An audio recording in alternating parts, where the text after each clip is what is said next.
वंदे मातरम दोस्तों, वाक्षी और धर्म डिकोडर के हमारे सेकंड एपिसोड के अंदर हम आपका स्वागत करते हैं। जैसा हमने पिछले एपिसोड में आपसे वादा किया था कि हमारे देवी देवताओं की आराधना के लिए जितने भी हमारे पूज्य स्तोत्र हैं उनके अर्थों का ज्ञान हम प्राप्त करना चाहेंगे। कैसे लय में उन्हें गाकर भगवान की उपासना कर सकते हैं, इसका हम ज्ञान प्राप्त करने का प्रयत्न करेंगे।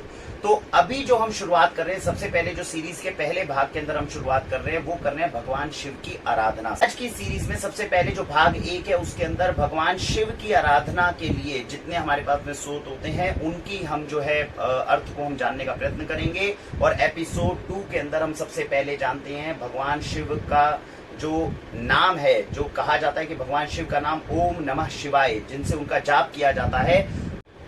ओम नमः शिवाय का अर्थ बताने के लिए शंकराचार्य जी ने जो क्रिएट किया वो है पंचाक्षर स्तोत्रम, जिसको लिखा। तो पंचाक्षर स्तोत्रम का जो है आज हम अर्थ को भी जानेंगे, उसकी लय को भी जानेंगे और किस तरह से पंचाक्षर स्तोत्र का पाठ हम भगवान शिव के शिवालय में उनके पास में बैठकर आराधना कर सकते हैं। आज सुमित जी से उसका हम ज्ञान जो है वो प्राप्त करेंगे। तो सबसे पहले हम जानते हैं कि शिव पंचाक्षर स्तोत्र की लय क्या है। अगर हम बैठते हैं शिवालय में भगवान शिव के पास में तो किस तरीके से इसको गाया जाता है, थोड़ा सा हम ध्यान करेंगे, मनन करेंगे शिवलिंग का, साथ साथ हम आपको भी गाकर सुनाते हैं। इस लय के अनुसार जो है हमें ये पाठ जो है वो करना चाहिए। शुरू करते हैं। ओम नमः शिवाय। श्री पंचाक्षर स्तोत्रम।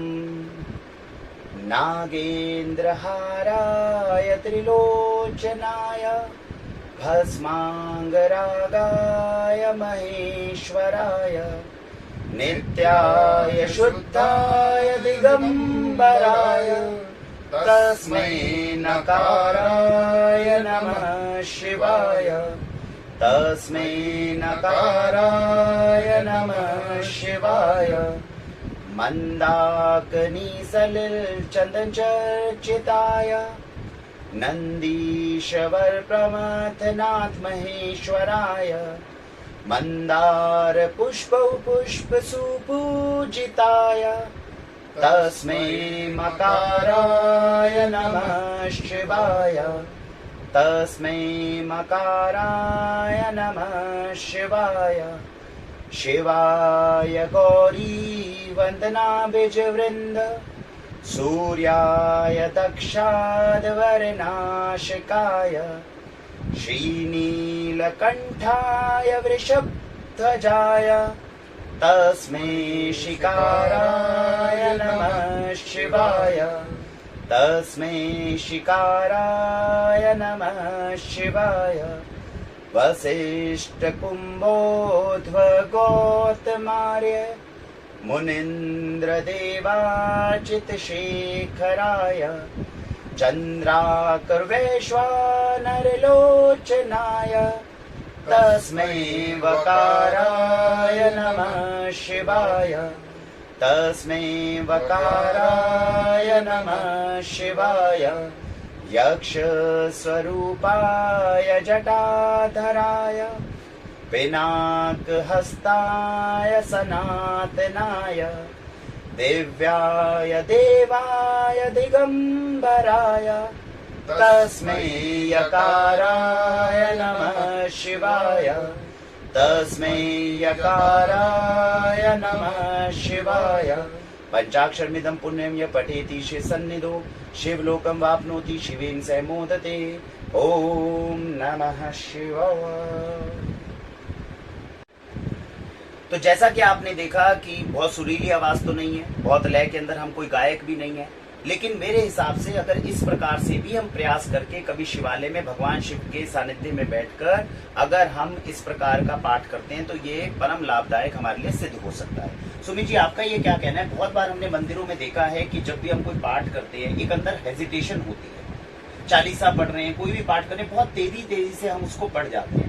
तो क्या जो है ये प्रॉपर लय के साथ में, पूरी लय के साथ पूरे स्वर का ज्ञान होकर पढ़ना जो है वही ज्यादा अच्छा है, या फिर हम तेजी से फास्ट अगर इसको पढ़ ले तब भी उतना ही लाभ हमें प्राप्त होगा?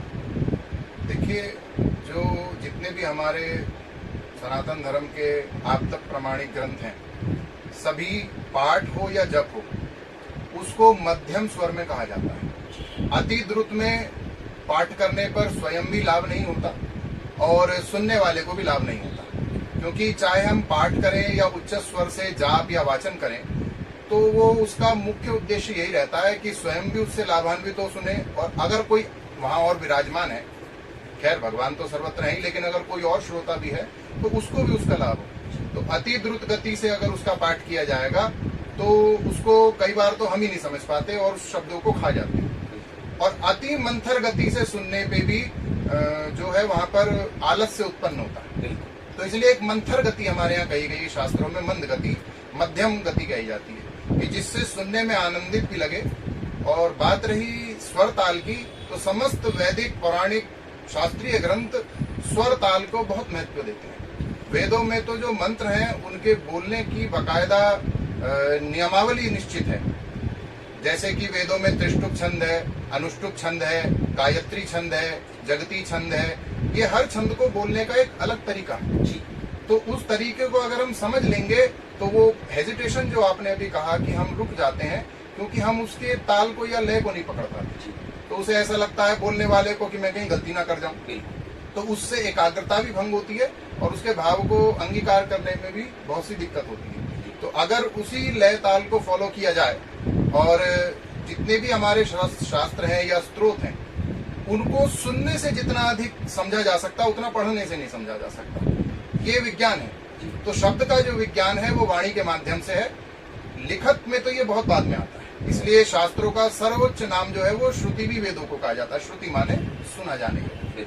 तो जिस तरीके से हमने अभी पाठ करके दिखाया, क्या हम ऐसा सजेस्ट कर सकते हैं दर्शकों को भी इसी प्रकार से पाठ करना चाहिए, इसकी ध्वनि कम होनी चाहिए, कुछ आवाज कम होनी चाहिए? आप क्या इसमें सजेशन देना चाहेंगे? नहीं, पाठ की गति तो आप डिपेंड करता है कि आप अगर स्वयं पाठ कर रहे हैं तो आप उसे उपांशु में भी रख सकते हैं। उपांशु का अर्थ हम उसको बोल तो रहे हैं लेकिन शब्द बाहर नहीं जा रहा मुख से।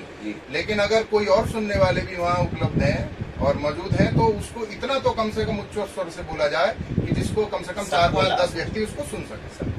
तो बहुत अच्छी जानकारी है जो पंडित सुबीर जी ने हमें दी है। और अब हम समझते हैं, जो हमने अभी स्तोत्र का पाठ किया है, शिव पंचाक्षर स्तोत्र, तो ये पुण्य स्तोत्र के इसके भावार्थ को समझते हैं, इनके शब्दार्थ को हम समझने का प्रयत्न करते हैं। तो सुमित जी, मैं आपसे निवेदन करूंगा, जो पहला जो है इसका अंतरा जो है, उनका अर्थ जो है वो आप प्लीज बताने की कृपा करें सभी दर्शकों को। जी बिल्कुल।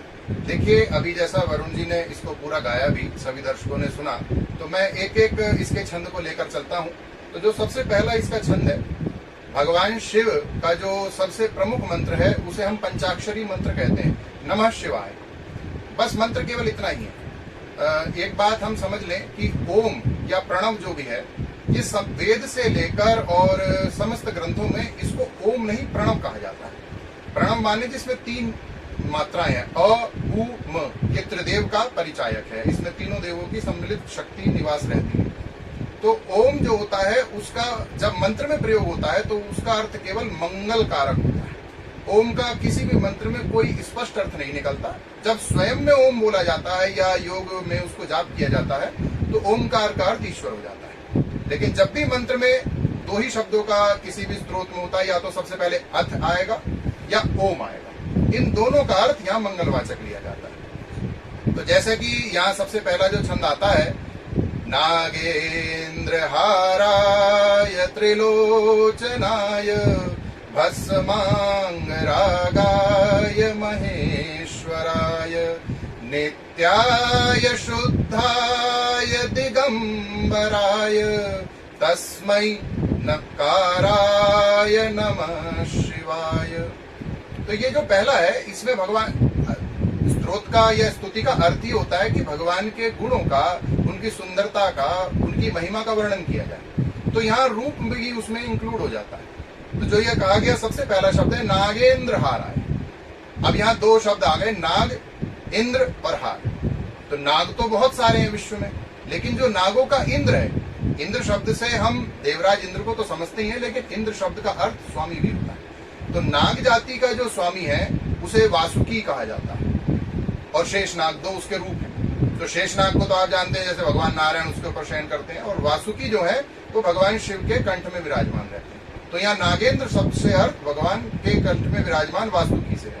तो जो वासुकी को हार के रूप में गले में धारण करते हैं, त्रिलोचनाय, जिनके 3 नेत्र हैं, 2 नेत्र और तीसरा नेत्र भगवान शंकर का आप सभी जानते हैं, जो प्रलय काल में भगवान खोलकर सृष्टि का संहार करते हैं उससे।